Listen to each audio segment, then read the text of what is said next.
चलिए, तो पिछले क्लास में हम लोग सिग्निफिकेंट फिगर देखे थे, उसमें आपको हम अच्छे तरह से समझाने का कोशिश किए थे और समझाए भी थे, और हम उम्मीद भी करते हैं कि आपको समझ में आया होगा। तो सिग्निफिकेंट फिगर में हम लोग जब पढ़ लिए थे तो लास्ट में आपको हम कुछ HW दिए थे, तो उस HW को आज हम लोग बना देते हैं, और अगर जो बना लिए हैं उससे मिला लें, जो हमको दिखा दिए हैं वो भी मिला लें, जो नहीं दिखाए हैं वो भी मिला लें। तो आज हम करने वाले हैं HW। आपको जो पूरा पहले दिए हैं वो सभी का हम बनाकर दिखा देंगे, और अगर आपसे सभी सही मिल जाते हैं, आपका बनाया हुआ अगर सब अगर इससे सही मिल जाता है तो आप बिल्कुल अच्छे तरह से सिग्निफिकेंट फिगर समझ गए हैं, और आप इसको 2-4 बार रिवीजन और कर लें, जिससे आप दूसरों को भी अच्छे से समझा पाए। तो चलिए हम छोटा सा रिवीजन कर लेते हैं पहले, इसके बाद जो भी हमको समझना है वो हम समझ जाएंगे। तो पहला पॉइंट हमने देखा था बाबू कि जितने भी अशून्य संख्या होंगे यानी नॉन जीरो, जितने भी अशून्य संख्या होंगे, या तो वो दशमलव के साथ हो या तो बिना दशमलव के साथ हो, वो सभी के सभी क्या होंगे, सार्थक होंगे। ठीक है। दूसरा पॉइंट हमने सीखा था बाबू कि यदि नॉन जीरो यानी अशून्य, इसको हिंदी में क्या कहेंगे, अशून्य कहेंगे। यदि अशून्य संख्या के बाएं तरफ, यदि अशून्य संख्या के बाएं तरफ शून्य हो, जिनको अगर कल समझ में नहीं आया था शॉर्ट में, तो अभी देख के समझ सकते हैं। शून्य हो तो वो शून्य क्या होगा बाबू, सार्थक नहीं होगा। ठीक है, वो शून्य सार्थक नहीं होगा। फिर से देख लीजिए, वो शून्य सार्थक नहीं होगा। तो तीसरा पॉइंट हमने देखा बाबू कि यदि अशून्य संख्या यानी दो अशून्य संख्या, यदि दो अशून्य संख्या के बीच या मध्य में शून्य, बीच में शून्य हो, तो वो शून्य सार्थक होगा। ठीक है, वो शून्य सार्थक होगा। तीसरा पॉइंट हमने देखा बाबू, यदि अशून्य संख्या के दाएं तरफ यानी पीछे, दाएं तरफ शून्य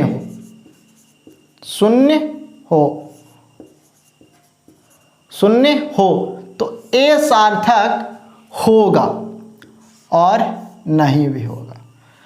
अब होगा नहीं होगा, कब होगा बाबू बता देते हैं। यदि अगर चलिए, चाहे हम दोनों को अलग अलग लिख देते हैं। होगा कब, जब ए शब्द दशमलव के रूप में हो, दशमलव में हो तो। ठीक है, सबको अलग अलग दिखा देते हैं। यदि अशून्य संख्या के दाएं तरफ शून्य हो तो ये शून्य सार्थक होगा कब, जब ये संख्या दशमलव में हो तो। नेक्स्ट पॉइंट हम लोग देख लेते हैं। यदि अशून्य संख्या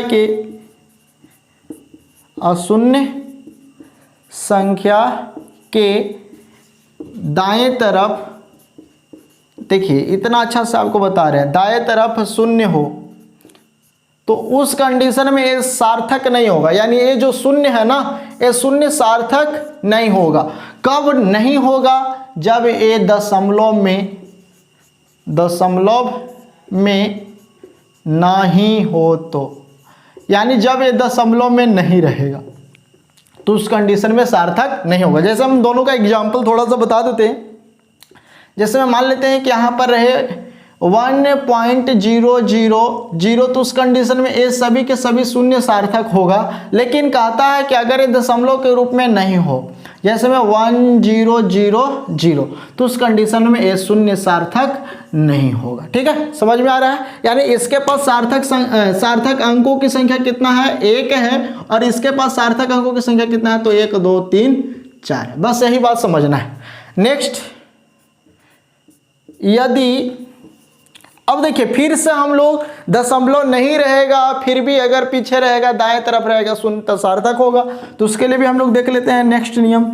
यदि अशून्य संख्या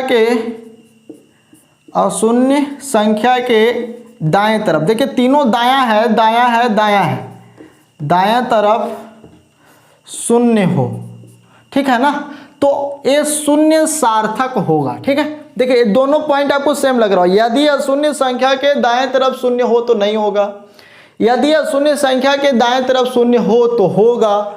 कब होगा? जब यह किसी भौतिक राशि या वस्तु की संख्या, वस्तु के गिनती को निर्धारित करता है। ठीक है, वस्तु के गिनती को निर्धारित करता है तो उस कंडीशन में ये सार्थक होगा। जैसे एग्जांपल देख लीजिए, जैसे इसका एग्जांपल, जैसे मैं आपको कोई कह दे 100 मीटर, 1000 मीटर, तो इसमें सभी के सभी शून्य सार्थक होंगे, यानी इसमें सार्थक अंकों की संख्या कितना हो जाएगा? तो 1 2 3 4। कोई आपसे कहा दे 20 बॉल, ठीक है, 20 बॉल, तो उस कंडीशन में ये सभी के सभी शून्य, पीछे वाले भी शून्य क्या होंगे? सार्थक होंगे। तो इसमें सार्थक अंकों की टोटल संख्या कितना हो जाएगा? तो 2 हो जाएगा। तो ये हमारा शून्य से रिलेटेड था। अब इसके बाद हमने एक और बात बताया था बाबू कि यदि 10 के घात के रूप में हो, घात के रूप में हो तो वे सार्थक नहीं होते। वे सार्थक क्या होंगे? नहीं होंगे। जैसे एग्जांपल देख लीजिए, अगर हमको मिल जाए 1 गुना 10 के पावर 1, तो इस कंडीशन में एक कभी भी सार्थक नहीं होगा। तो इसमें सार्थक अंक कितना है जी? तो टोटल इसमें सार्थक अंक की संख्या सिर्फ और सिर्फ 1। जैसे में यहाँ पर आपको मिल जाए 1.00 गुना 10 के पावर -2, तो इसमें सार्थक नहीं है, तो सार्थक अंक की संख्या टोटल कितना हो जाएगा? सार्थक अंक की संख्या हो जाएगा 3। ठीक है, तो समझ में आपको आ रहा है कि किस तरह से हम लोग सार्थक अंक निकालते हैं। तो ये सभी पॉइंट आपको रिवीजन करने के लिए बता दी। चलिए, तो अब हम HW बनाकर दिखा देते हैं। अगर ये सब भी आप नोट करना चाहें तो नोट कर लीजिए। अब हम लोग HW कर लेते हैं। कुछ HW दिए थे, अब आपको एकदम अच्छे से समझ में आ गया होगा, बिल्कुल समझ में आ गया होगा। तो चलिए कुछ HW को हम लोग बना लेते हैं। पहला हम लोग का था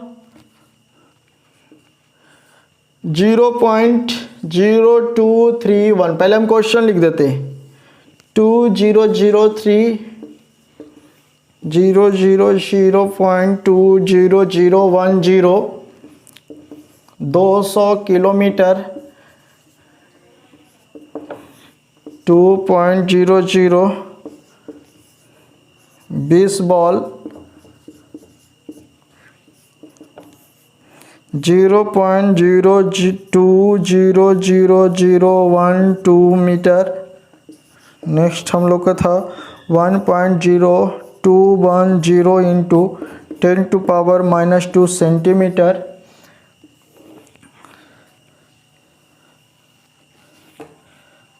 नेक्स्ट बहुत ही इम्पॉर्टेंट, आप लोग अच्छे से समझ सकते हैं, 2302.0021 centimetre. Next 0.001 into 10⁻² kilometre. Next बहुत ही आसान है 0.000। बहुत सारे स्टूडेंट बना भी लिए होंगे, कुछ दिखाए भी हैं। Next 300102000। Next 2000 bat. Next 312.0.0। Next है बाबू 312.0.0। यह है 16। जो हमारा 15 नंबर है वो सेम है बिल्कुल 13 के, तो हम लोग देख लेंगे। इसके बाद 17 है 12.00। इसके बाद हम लोग का इधर देख लेते हैं 18 है 0.02200। इधर देख लीजिए कुछ, जैसे में हमारे पास 19 नंबर है बाबू, 19 नंबर है 1.3 इंटू 10⁵ और 20 है बाबू 0.0100। ठीक है, तो चलिए हम ये सभी को देख लेते हैं, बना देते हैं। सभी का क्या करना है, सार्थक अंक कैलकुलेट करना है। तो इसमें आगे वाला शून्य सार्थक नहीं होगा तो सार्थक अंक कितना होगा 3। इसमें बाबू बीच वाला शून्य सार्थक होगा तो टोटल सार्थक अंक कितना होगा 1 2 3 4। इसमें आगे वाला सार्थक नहीं होगा तो टोटल कितना होगा बाबू 1 2 3 4 5, 1 2 3 4 5। इसमें देखिए किलोमीटर में है, पीछे वाला शून्य सार्थक होगा। आपको बताए थे किसी भी यूनिट के साथ हो, किसी भी एसआई यूनिट के साथ हो या किसी भी वस्तु को गिनती करता हो तो अगर उसके साथ पीछे में 0 हो और शून्य संख्या के पीछे 0 हो तो 0 भी सार्थक होगा, तो सार्थक अंकों की संख्या 3 हो जाएगा। आपको एक बात बताए थे कि अगर किसी अशून्य संख्या के पीछे शून्य हो तो वो शून्य सार्थक होगा कब, या तो ऐसा यूनिट या किसी गिनती को डिनोट करता है, या तो वो दशमलव के साथ हो तो पीछे वाला भी शून्य सार्थक होगा। तो इसके पास भी टोटल सार्थक अंक कितना हो जाएंगे 3। 20 बॉल यानी बॉल को गिनती कर रहा, वस्तु को गिनती कर रहा, पीछे वाला भी सार्थक होगा। इसमें आप देख सकते हैं आगे वाला सार्थक नहीं होगा, बीच वाला सार्थक होगा, पीछे वाला जो शून्य नहीं है। तो यहाँ शून्य है तो 1 2 3 4 5 6, यानी इसमें कितना हो जाएगा बाबू 6 हो जाएगा। इसमें आप देख सकते हैं 10 के जो पावर रहेगा वो कभी भी सार्थक नहीं होगा। तो आप इसको देख सकते हैं 1 2 3 4 और ये पीछे में शून्य है लेकिन ये दशमलव के रूप में है तो पीछे वाला शून्य भी क्या होगा सार्थक होगा। तो इसमें टोटल कितने हो गए 1 2 3 4 5, यानी सार्थक अंकों की संख्या 5। इधर देखिए सेंटीमीटर में है बाबू, आगे वाला शून्य नहीं दिख रहा है तो आपको टोटल बीच में दिख रहा है तो बीच वाला तो सार्थक होता ही है। तो 1 2 3 4 5 6 7 8, यानी सार्थक अंकों की संख्या कितना हो जाएगा 8। आगे वाला शून्य सार्थक नहीं होगा तो इसमें सार्थक अंक की संख्या 1 है और 10 के पावर 2 है तो ये कभी भी सार्थक नहीं होगा, यानी सार्थक अंकों की संख्या 1। इसमें आप देख सकते हैं आगे वाला शून्य कभी भी सार्थक नहीं होगा तो सार्थक अंक कितना हो जाएगा बाबू 1 2 3। पीछे भी शून्य है लेकिन ये दशमलव के रूप में है तो जब दशमलव रहेगा तो पीछे वाला भी सार्थक रहेगा। तो 1 2 3 4 5, यानी इसमें सार्थक अंकों की संख्या कितना हो जाएगा 5। आप देख सकते हैं कि इसमें ना कोई ऐसा यूनिट है, ना कोई दशमलव है, ना कोई वस्तु को गिनती कर रहा है। तो उस कंडीशन में पीछे वाला यानी दाएं तरफ वाला कभी भी शून्य सार्थक नहीं होगा। तो इसमें सार्थक अंक की संख्या कितना हो जाएगा, तो बस इतना दूर हो जाएगा। तो 1 2 3 4 5 6। इसी में सब कोई कंफ्यूज करता है कि कौन सा शून्य सार्थक होगा कौन नहीं होगा। तो आपको बस ध्यान से 3 बात हम जो समझाए हैं पीछे आपको दिखाए हैं उसको आप अच्छे से समझ लीजिए, आपको कोई भी दिक्कत नहीं होगा। ये बैट है और बैट है तो किसी न किसी वस्तु को गिनती कर रहा है तो इस कंडीशन में पीछे वाला शून्य सार्थक होगा, चाहे तो दशमलव में रहे या नहीं रहे। तो 1 2 3 4। इसमें देख सकते हैं पीछे 0 है लेकिन ये दशमलव में है तो उस कंडीशन में इसमें सभी के सभी सार्थक होंगे। तो 1 2 3 4 5। इसको देख सकते हैं बाबू 1 2 3 4 5, सॉरी 1, अच्छा दोनों सेम है, दोनों सेम है 5। इसमें आप 16 17 देख सकते हैं पीछे 0 है लेकिन दशमलव के साथ है तो उस कंडीशन में 0 भी क्या होगा सार्थक होगा। तो 1 2 3 4। इसमें आगे वाला 0 सार्थक नहीं होगा लेकिन दशमलव में है तो पीछे वाला 0 सार्थक होगा, यानी इसमें सार्थक अंकों की संख्या कितना हो जाएगा 4 हो जाएगा। इसमें आप देख सकते हैं इसमें कितना है बाबू, तो 1.3 और 10 के पावर 5 है तो ये कभी भी सार्थक नहीं होगा। तो सार्थक अंकों की संख्या कितना है 2। इसमें आप देख सकते हैं कि आगे वाला शून्य सार्थक नहीं होगा लेकिन दशमलव के रूप में था तो पीछे वाला होगा, यानी इसमें सार्थक अंक की संख्या 1 2 3 4। तो ये था बाबू हमारा सिग्निफिकेंट फिगर। तो हमारा उम्मीद है आप सब पहले इसका स्क्रीनशॉट ले लीजिए। तो हमारा उम्मीद है कि आप सभी अच्छे से सिग्निफिकेंट फिगर समझ गए हैं, सीख गए हैं और आपको अब कैसा भी क्वेश्चन मिलेगा तो आप बना दीजिएगा।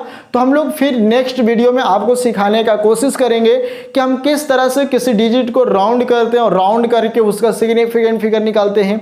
उसका हम लोग एडिशन, सब्ट्रैक्शन और मल्टीप्लिकेशन, डिवीजन कैसे करते हैं, यानी गुना भाग जोड़ घटाव सब सीख लेंगे और उस तरह से हम लोग सिग्निफिकेंट फिगर निकालने के लिए देखेंगे। फिर हम लोग देखेंगे कि किस तरह से किसी संख्या को हम लोग चरघातांक के रूप में डिनोट करते हैं। तो चलिए आपको ये क्लास कैसा लग रहा है आप हमें कमेंट करके जरूर बताइए। समझ में आ रहा है, अच्छा लग रहा है तो आप हमारे साथ जुड़े रहिए, अपने दोस्तों के साथ भेजिए, इसको शेयर कीजिए ताकि वो भी हमारे साथ जुड़े और उनको भी अच्छे तरह से पढ़ाई समझ में आए। और 11